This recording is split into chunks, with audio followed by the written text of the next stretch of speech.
प्रभूचा गौरव असो आत्ता आणि सदा सर्वदा. आत्ता आणि सदा सर्वदा प्रभूचा गौरव असो. Coming together is the beginning. Working together is progress. But staying together is success. असं इंग्रजीमध्ये म्हटलं जातं की एकत्र येणं ही सुरुवात असते, एकत्र कार्य करणं ही प्रगती असते, परंतु एकत्र राहणं हे खरं यश असतं. मानवी जीवनामध्ये मनुष्य अनेक लोकांना भेटत असतो. ह्या भेटीगाठींमुळे आपला समुदाय वाढत राहतो. आपल्या परिचयाचे लोक, ओळखीपाळखी, मित्रपरिवार ह्यांची व्याप्ती रुंदावत जाते. आणि मग एकत्र येण्यासाठी काहीतरी कारण लागतं. अशाच प्रकारे मानवी समुदायामध्ये सण सोहळ्यांचा उदय झाला असावा का? की माणसाला आपला आनंद व्यक्त करण्यासाठी एकत्र येण्याची गरज वाटली असेल आणि मग त्यासाठी जीवनामध्ये जे आनंदाचे क्षण आलेले असतात ते क्षण साजरे करण्यासाठी माणसं एकत्र आली असावीत का? इस्रायली लोकांमध्ये तरी निदान हे सत्य खरं ठरलेलं आहे. परमेश्वराने इस्रायली लोकांची निवड केली. अब्राहाम, इसहाक, याकोब, योसेफ आणि मग इजिप्तच्या गुलामगिरीमधील 430 वर्षे, ह्या सगळ्या काळामध्ये आनंदाचे देखील प्रसंग दडलेले. ते साजरे करण्यासाठी संपूर्ण कुटुंब एकत्र यायचं. इजिप्तच्या गुलामगिरीतून सुटका झाल्यानंतर आता तर त्या लोकसमुदायाचं स्वरूप अधिक व्यापक बनलं. त्यांना वर्षातून किमान 3 वेळा एकत्र आणण्यासाठी मोशे करवी परमेश्वराने 3 मोठ्या सणाची नियुक्ती केली.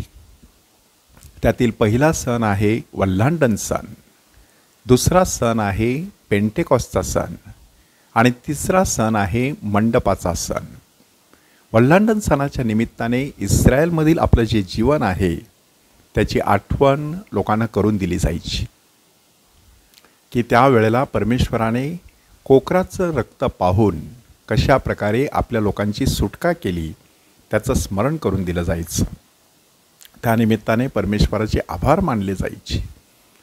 अशा प्रकारचा वल्हांडण सण साजरा करण्यासाठी इस्रायली लोक जेरुसलेमच्या परिसरामध्ये यायचे, जेरुसलेमच्या मंदिरामध्ये यायचे आणि हा वल्हांडण सण साजरा करायचे.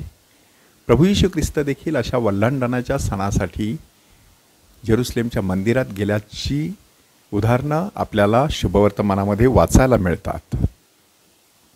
ख्रिस्त सभेमध्ये हे वल्हांडणाचं जे भोजन आहे त्याला आता पवित्र मिस्सा बलीचं रूप देण्यात आलेलं आहे की अशा प्रकारे परमेश्वराचा पुत्र स्वतः ते कोकरू बनला. आणि जसं लाल समुद्रातून इस्रायली लोकांना परमेश्वराने बाहेर आणलं तसं प्रभू येशू ख्रिस्ताने आपल्या बलिदानाद्वारे पापाच्या गुलामगिरीतून मानवजातीचा उद्धार करून त्यांना मुक्त केलं. दुसरा सण आहे पेंटेकॉसचा.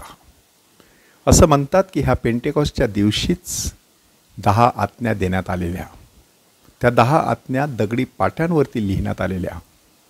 तिथे एकाच गोष्टींची गरज होती, आज्ञापालन. आणि हे आज्ञापालन करण्यासाठी त्यांना 10 आज्ञा ज्या देण्यात आलेल्या होत्या त्या इस्रायली लोकांनी पाळाव्यात अशी परमेश्वराची अपेक्षा होती.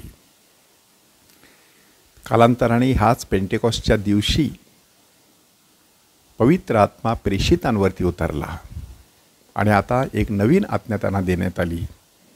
ह्या पवित्र आत्म्याच्या प्रेरणेने जीवन जगायचं. ह्या पवित्र आत्म्याच्या प्रेरणेने परमेश्वराला अब्बा बाप्पा अशी हाक मारत देवप्रीती व्यक्त करायची. ह्या पवित्र आत्म्याच्या प्रेरणेनेच आपल्या बंधूला भगिनीला आपलाच अवयव मानून तिच्यावरती प्रेम करायचं. अशा प्रकारचा तो पेंटेकॉसचा सोहळा. आणि तिसरा सण मंडपाचा सण की इस्रायली लोक अरण्यातून प्रवास करत असताना जागोजागी तंबू ठोकत आणि त्या ठिकाणी वस्ती करत.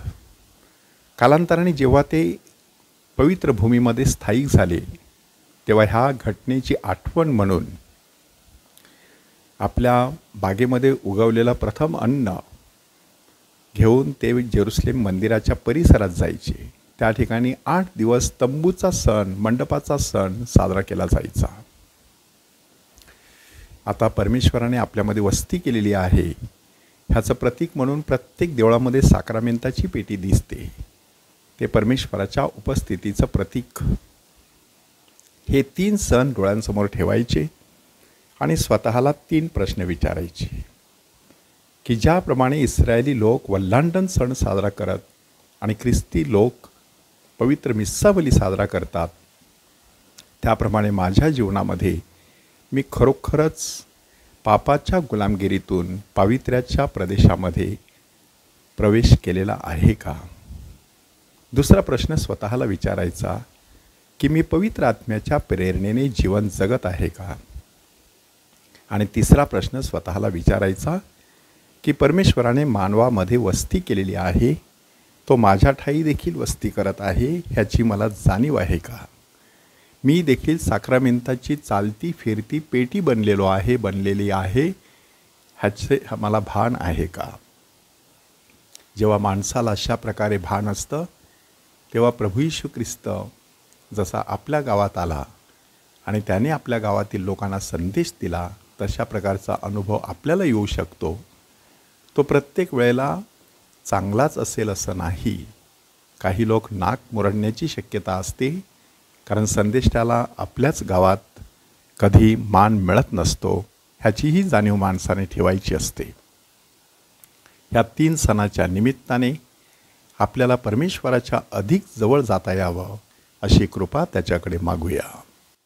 प्रभूचा गौरव असो आत्ता आणि सदा सर्वदा. आत्ता आणि सदा सर्वदा प्रभूचा गौरव असो.